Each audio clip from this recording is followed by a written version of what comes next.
OPA created the group savings and pension program because, as many of you know, there is no formal pension plan for pharmacists. We recognize the need to support our members' long-term financial security, so we developed a solution that provides access to professional retirement savings tools, flexible options tailored to your career stage, and group pricing advantages. This is part of OP's commitment to empowering your financial well-being today and in the future. To guide us through all the exciting details, I am pleased to introduce Michael Dutra. Michael is the Chief Executive Officer of the Dutra Wealth Management Group, with operations across Ontario, British Columbia, and Alberta. He is also an advisor to the Sick Kids Foundation, a role he takes great pride in. Michael holds several professional designations, including trust and estate practitioner, chartered life underwriter, and certified financial planner. He is frequently featured in podcasts, interviews, publications, and other media outlets. And we are delighted to have him here with us this evening. Michael, the floor is yours. Thank you so much, Jennifer. That was quite the introduction. I appreciate that. To everyone on the call, it's great to get a chance to speak with you. We've been working very hard to put this together for a very long time. So it's finally here. We're finally able to get into the details and hopefully get this thing started. After a very long deliberation and conversations with multiple carriers, we have selected Manulife. So Manulife by far came with the best proposal, the best benefits, the best features, and I'm going to get into all of that on tonight's call. To start things off, who is this for? Well, very easily to understand, it is for all OPA members. So the OPA has made sure this is a very inclusive program.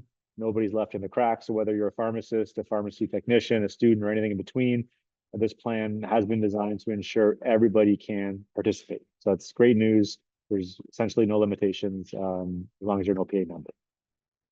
Number two, why do you need it? Well, as Jennifer mentioned, there is no formal pension plan for pharmacists. So you have to kind of go over and above to plan for your retirement and make sure you're doing that in a proper manner. So we thought that putting something together with a very reputable carrier, Manulife, would be a good idea to help essentially the financial security of all the OPA members. Now, we have selected 4 different types of retirement vehicles, and I'm going to go through all 4, and I'm going to go explain, who it's for, what the benefits are, etc. So the first is going to be, we are offering what's called a group RRSP through Manulife. Now, kind of the formal definition of this is on the screen. It's a payroll deducted registered retirement savings plan, and this is designed more so for the pharmacy employees. So this would be the employer and the employees kind of putting together this group RSP. So the first thing it would offer is what's called immediate tax relief resource deduction. And I'm going to give you an example of this, but ultimately what this means is if you're an employee and you are saving on a monthly basis into this group RSP, your net take-home pay, every paycheck you get, can actually increase. And the reason it increases is because instead of getting your RSP refund next year, you're actually spreading it out over essentially 12 payments or 12 months. So your net take-home pay can actually be higher. And I'm going to give you an example of what that actually means if you are making these monthly contributions. Now, the next thing is there is potential employer matching. So if you're an employer on this call, you have the option to match, whether it's a percentage or a fixed amount of whatever your employees are saving into the plan. So it's not mandatory, it's a little bit encouraged. And the benefits to the employer is every dollar you match is tax deductible to the corporation. And of course, the benefit to the employee is they're now getting a boost in savings instantaneously before any rate of return. So it's just a nice bump up of kind of every dollar you're putting in. For all of the plans, there are very, very flexible investment options. So if you are a hands-on investor, we have those options. If you don't want to touch it, we have kind of a set it and forget it style of investments as well. And I'll get into the different investment fund managers in a few slides. The next account is a group TFSA. So this is an after-tax savings plan with tax-free growth. So if you have a current TFSA, it works the same where everything, all the growth is tax-free, and you can take money out also on a tax-free basis. You are allowed to have your own TFSA and also participate in the group TFSA. You're allowed to have your own RRSP and participate in the group RSP. The overall limits that are allocated for every Canadian every year would still apply. So, for example, the TFSA limit is $7,000 per year. You don't get 7,000 and 7,000. It's a collective total of 7,000. So some of the benefits is there's no tax on withdrawals on the plan. There is still employer matching eligibility with this as well. So every dollar you put in the TFSA, the employer has the option to match or some sort of a percentage based on that. And one of the benefits with the TFSA is there's no impact on government benefits in your future during your retirement years. The nice thing about an RSP is, yes, you do get the tax refund. You have to be a little careful not to save too much into taxable accounts. You want to have your money in different styles of accounts that are tax preferred and also taxable. So the TFSA, when you take money out, doesn't affect things like your OAS clawback and things like that. So there are benefits to having a bit of a balanced approach to where you're saving your dollars. As far as the investments with a group TFSA, same thing as a group RSP, very, very flexible. Now, the third is what's in short, it's the IPP. It's the individual pension plan. Now, this is a personalized, it's a CRA registered pension plan. Now, this is specifically for incorporated pharmacists. So you do have to have a corporation in order to start an IPP. Now, there's a few benefits, many benefits of IPP, but the highlights right here. So every year as an incorporated pharmacist, it's your corporation that will be the IPP will be in, and that's where the money is coming from. So your corporation is literally saving money into this IPP, and the annual contribution limits are higher than those of an RRSP. So you can actually begin to save more per year. Now, every dollar you put in to this IPP as an incorporated pharmacist is tax deductible to the corporation as well. So you're getting fully tax deductible contributions, which is furthering your savings by getting a tax savings on that amount as well. And it's what's called a defined benefit structure. So this is going to be able to provide predictable retirement income. And I have an example of an IPP in a few slides as well to show you some numbers.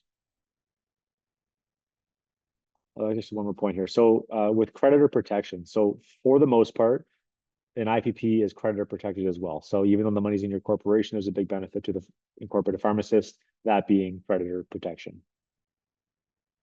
Now, last and certainly not least is the DPSP, which is the Deferred Profit Sharing Plan. Now, this is, again, a CRA registered plan, and this is for the employers to essentially share in the profits with their employees. So the employees do not contribute to this plan. It is the employer saving on behalf of the employee. Hence the first point, it's 100% employer funded contributions.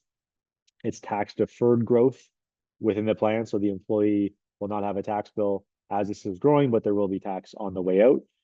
And one of the benefits to the employer is if you put in money for each of your employees, it doesn't count as salary. So there's no CPP or EI contribution. So if you put in $1, it's only going to cost you $1. You're not going to have to also add on CPP and EI and things like that. With this, there's also vesting as well. So from an employer perspective, you can put vesting rules to ensure that the employee, sticks around for a certain amount of time, etc.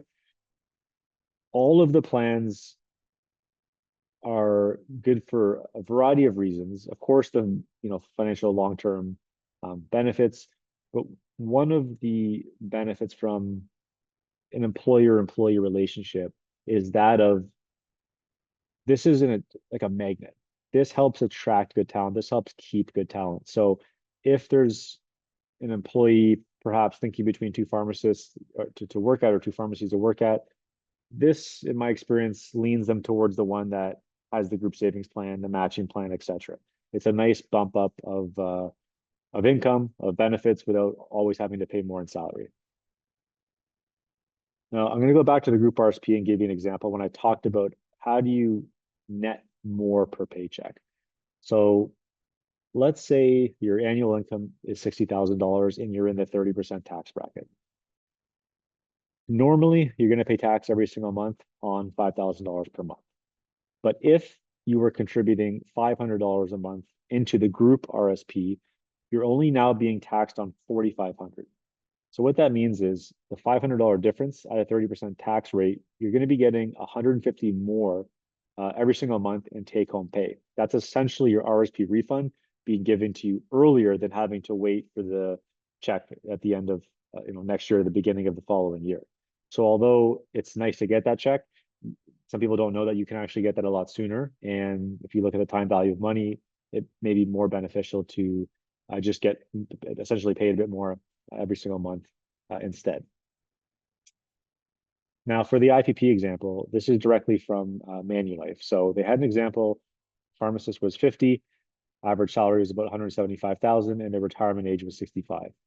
So I'll show you this table here, and really what it's showing is the green is if they just max out their RSP every single year.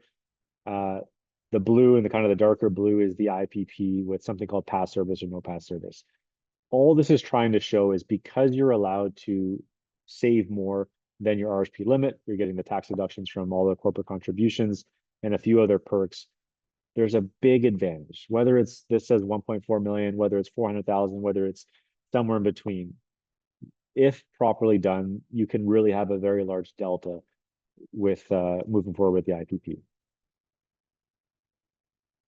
Now, what does that mean? So you get an extra, in this example, 1.4 million. When I talked about the predictable retirement income, this exact same example, comparing the RSP to the IPP, if you're looking at what your actual retirement income and pension income could be from this, it's drastically different. So it's 114,000 compared to 78,000. Whether it's that much of a gap or not, mathematically, it should be higher than using just an RSP. So again, big benefits to that alone. Now, with the investment options, so although Manulife is the provider and will be essentially distributing this plan, there are other very well-known fund managers that you have access to choose your funds from. So as you can see, BlackRock, Fidelity, Yes Manulife, Jarislowsky Fraser, Connor Clark and Lund, Leith Wheeler, and more. So as the employees or employer, you can literally pick every single fund you want. We have set it and forget it funds as well. They're called Manulife target funds, and there's kind of everything in between. So like I said, we have the no touch, which you could just kind of pick a target date fund, which kind of optimizes as you get closer to retirement. We have low touch options for those of you who may not be super experienced, but still want to have some participation in selection. And then we have the high touch as well. Now, how to get started? Quite straightforward. So Alex Bertola is the account executive, and he's also has an Osgood certificate in pension law, and he works with Manulife. So you can reach out to him, and you can also reach out to me, of course. So I would just suggest probably emailing us both at the same time, and we can explain, in more detail what you're possibly looking for. Every kind of plan has its own timeline. Group RSP, Group TFSA, DPSP, IPP takes a bit longer because we're dealing with formal registration with the CRA. So this isn't something we can do, email me today and we can start tomorrow. But it doesn't take too long once we get all the documentation, etc. So yeah, that's generally what the high level offer is, and really looking forward to speaking with you more on a one-on-one basis to go through the details.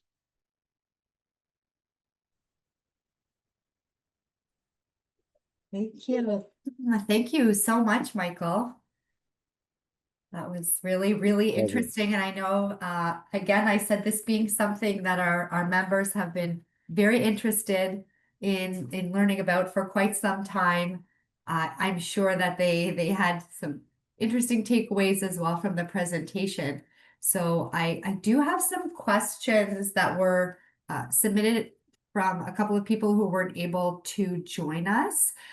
But I certainly welcome anyone at this time in the chat here to also share any questions that you may have with Michael while he's here. He's more than happy to respond to them.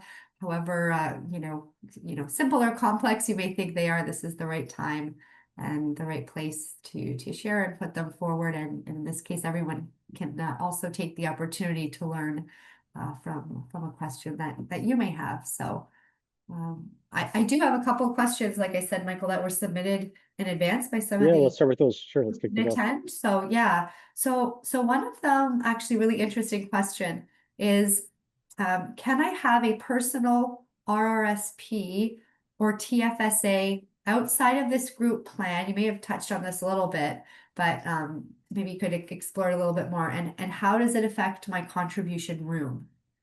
So the answer is yes, you absolutely can have your own personal RSP, your own personal TFSA. Those do not have to stop. You just need to be aware of the total contribution limit per year. So you just don't get double the limit because you have to. So for example, the max RRSP limit in 2025 is $32,490. That essentially still remains true. TFSA is 7,000 per year, assuming you have, you maxed out. So yes, you can have personal, and you can also save into this. Just be aware of the total savings. Okay, okay. That's great. That's really helpful. Yeah, there's a few more here while we learn whether there's some questions surely to come through in the chat. Oh, this is an interesting one, and you did sort of touch on this as well with the different types of plans. Can the plan be personalized to my goals or risk tolerance? Great question. So yes, if you're conservative in nature, if you are more high risk and want, all equities, for example, or somewhere in the middle, every employee has their own option for their entire portfolio. There's no cookie cutter plan here, so every employee will have the choice to choose. Great, great. That makes sense. Yeah, a few more. One of them is around the paycheck deductions, and again, this is something you alluded to. Are contributions deducted from my paycheck automatically? And can I change the amount? And if so, I guess how to do that. So yes and yes, it's all automated. All applications are online, so it's quite streamlined, I would say. And if you do want to make a change, it's just like paperwork. It's not a big deal. We just the month before just say how much the change is, and we can make those changes. Okay, so it's Yeah, pretty simple and very straightforward. yeah. Okay, great. I see some Q and A's here, Michael, in the Oh, Zoom. perfect. Okay. So I'm gonna pause and I'm gonna let you get to those. I imagine you can see them on your end as well. Yep. Yeah, okay, Okay. okay. So to Amelia, any way to get a copy of these slides? Absolutely. I will ensure these get to anyone who wants them. So Tessa, what is the benefit of joining a group RSP TFSA versus doing it individually?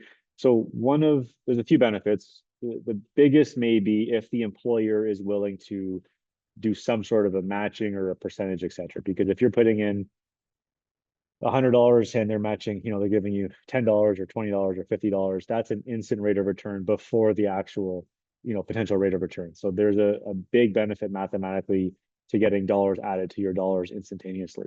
We also have the benefit of a group pricing structure. So the more success we have with this relationship with Manulife, the lower all the investment fees are going to go down, which means the higher everyone will net with their investments as well. So that's probably the two biggest benefits. For Carly McDonald, any benefit to more contribution in IPP than RRSP?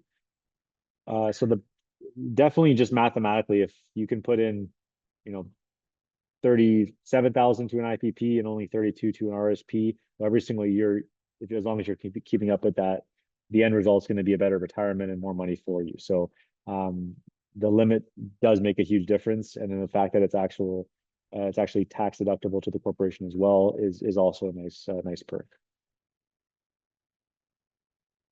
From Teresa, are the interest rates for TFSA for private same as group rate? Interest rates.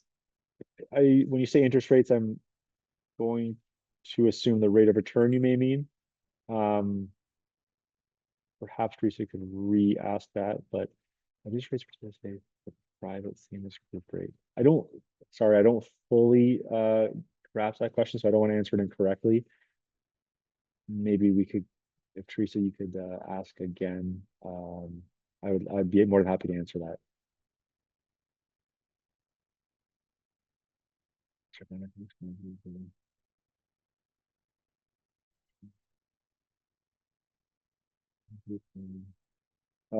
I'm just gonna go skip one question for a second. Did I, Adam Silverton, did I miss mention of a group pension plan? I was under the impression this was about a group plan to participate in. So yes, this entire thing is a group plan. However, it is specific to each pharmacy or pharmacist and the employees. So the group plan is the umbrella that the OPA is structured with Manulife, but it's more beneficial to have each pharmacist and their employees almost like micro accounts. That way you have the customization. We didn't want to offer a cookie cutter plan to everybody. That would do essentially nobody any good. So it is a group plan. It's just individualized on a per pharmacy basis.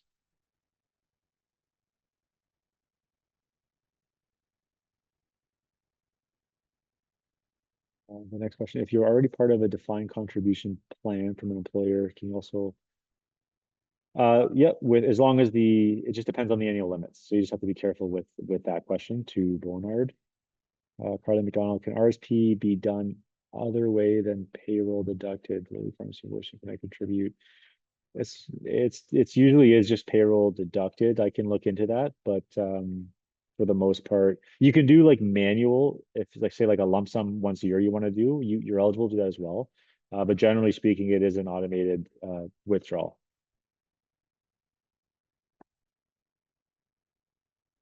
For Suzanne, how do these offerings compare to what MD management offers to physicians? That's a very, very broad question. We, that's a little challenging to answer in a short synopsis, but it yeah, that's a bit too broad of a question. This is specific to pharmacists. This has been built for the OPA. MD management's great. They do the financial planning, the estate planning, the tax planning. We can get a lot of those services as well under this plan. So there's going to be nothing short in this plan that MD management will be able to offer that essentially we can't.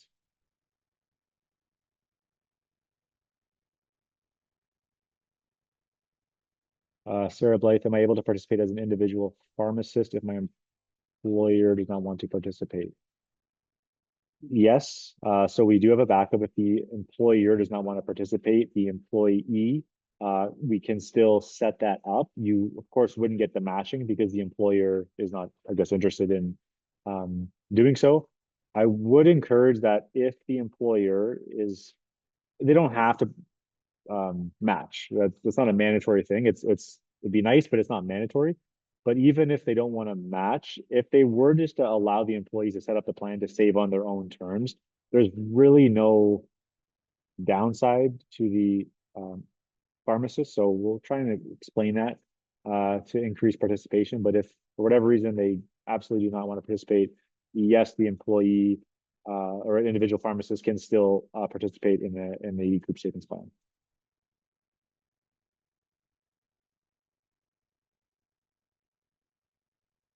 I believe that's all the questions. I'm just going back up one more time.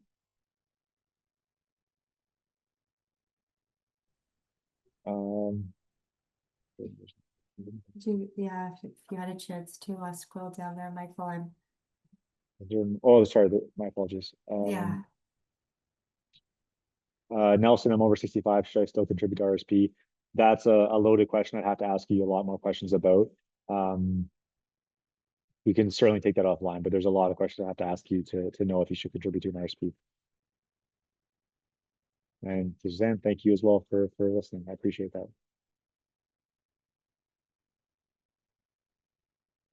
Mm, So I yeah. think that's it.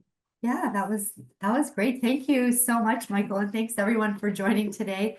All of the thoughtful questions and engagement throughout this session. Your participation really helped to bring this conversation to life. And special thank you again to Michael Dutra for your insights and for your expertise this evening. You gave us a lot to think about.